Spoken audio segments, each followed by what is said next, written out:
بسم اللہ الرحمن الرحیم۔ السلام علیکم۔ قیامت کا دن پارٹ 14، مال کو خدا کی راہ میں خرچ نہ کرنے کی سزا۔ بڑی خرابی ہے ایسے شخص کے لیے جو پشت پیچھے عیب نکالنے والا ہو، منہ در منہ تانے دینے والا ہو، جو مال جمع کر کے رکھتا ہو اور غایت محبت سے اس کو بار بار گنتا ہے۔ وہ یہ گمان کرتا ہے کہ اس کا یہ مال اس کے پاس ہمیشہ رہے گا۔ ہرگز نہیں، یہ مال ہمیشہ نہیں رہے گا۔ خدا کی قسم، یہ شخص ایسی آگ میں ڈالا جائے گا کہ اس میں جو چیز پڑ جائے وہ آگ اس کو توڑ پھوڑ کر ڈال دے۔ آپ صلی اللہ علیہ وآلہ وسلم کو خبر بھی ہے وہ کیسی توڑ دینے والی آگ ہے۔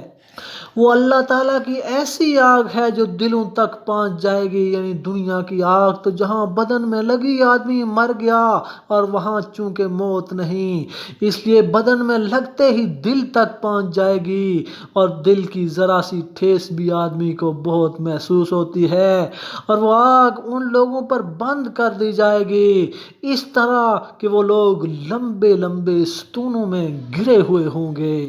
حرام کاری کے لیے بن سنور کر نکلنے والوں کی سزا۔ ایک مرتبہ حضور اقدس صلی اللہ علیہ وآلہ وسلم نے اپنی معراج کا حال بیان کرتے ہوئے ارشاد فرمایا کہ میں نے مردوں کی ایک جماعت دیکھی جن کے بدن کینچیوں سے کترے جا رہے تھے۔ میں نے جبرائیل علیہ السلام سے دریافت کیا کہ یہ کون لوگ ہیں؟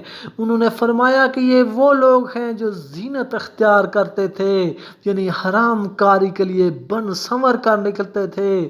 پھر میں نے ایک کنواں دیکھا جس میں نہایت سخت بدبو آ رہی تھی اور اس میں چلانے کی آوازیں آ رہی تھیں۔ میں نے جبرائیل علیہ السلام سے پوچھا کہ یہ کون لوگ ہیں؟ انہوں نے بتایا کہ یہ وہ عورتیں ہیں جو حرام کاری کے لیے بنتی سنورتی تھیں اور ناجائز کام کرتی تھیں۔ پھر میں نے کچھ مرد اور عورتیں معلق دیکھیں جو پستانوں کے ذریعے سے لٹک رہے تھے۔ میں نے پوچھا کہ یہ کون ہیں؟ تو جبرائیل علیہ السلام نے بتایا کہ یہ تان دینے والے، چغل خوری کرنے والے ہیں۔ اللہ جل شانہ اپنے فضل سے ان چیزوں سے محفوظ رکھے۔ یہ بڑی سخت وعیدیں ہیں۔ یہ دراصل عالم ارواح یعنی عالم برزخ کا احوال ہے، یعنی برزخ میں انسان کے ساتھ یہ مختلف قسم کی سزائیں اس کے اعمال کے لحاظ سے اس کو پہنچیں گی۔